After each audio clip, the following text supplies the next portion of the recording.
அந்தில் ஒரு நாள் செந்தூரில் வரையத்தாங்க அப்படின்ட்டு அப்படியே நம்ம தலைவர் போல அப்படியே நடந்து வந்தேங்க. நடந்து வந்தப்போ என்னடா இது கடை புதுசாக இருக்க அப்படின்னு பார்த்தாக்கா நம்ம தமிழால் கோரையும் போடுறாங்க. அதுவும் சைனீஸ் ஸ்டைலில். அதை பார்க்க நல்லா இருக்கு. சரிட்டு ஒரு 3 ஐட்டத்தை ஆர்டர் பண்ணிட்டு உட்காந்துருந்தேங்க. வாசம் தூக்குது கமக்குது. ரெடி பண்றா பசிக்குதுடா.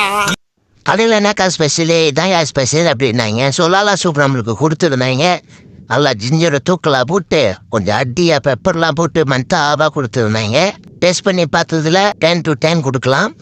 நம்ம கடையில் தான் ஃபேமஸ் தான் சொல்லிட்டு நம்மளுக்கு கொய்த்தா கோரைங்க கொடுத்துருந்தாங்க. நல்லா அந்த ஓக் ஃப்ளேவரோட கலந்து ஒரு கொய்த்தா கோரை மந்தாவாக இருந்துச்சு. சைனீஸ் நாசி கோரையும் ஆர்டர் பண்ணியிருந்தோம். இது கொஞ்சம் சோகியாக இருந்துச்சு அந்த சோறு எல்லாம். ஸோ எனக்கு நீங்கள் சாப்பிட்டு பார்த்தீங்கன்னா தெரியும், எனக்கு அவ்வளோ சாட்டிஸ்ஃபையாக இல்லை பர்சனலி. எனக்கு ஜஸ்ட் எவரேஜ் தான் இதுக்கு கொடுப்பேன். மற்றபடி எல்லா ஐட்டமும் சாப்பிடலாம், நல்லா இருந்துச்சு. கண்டிப்பாக ரிப்பீட் பண்ணலாம். சாவ். ஏதாச்சும் புது உணவை கண்டுபிடிச்சு தின்னா தாண்டா நானும் முன்னேறோம்.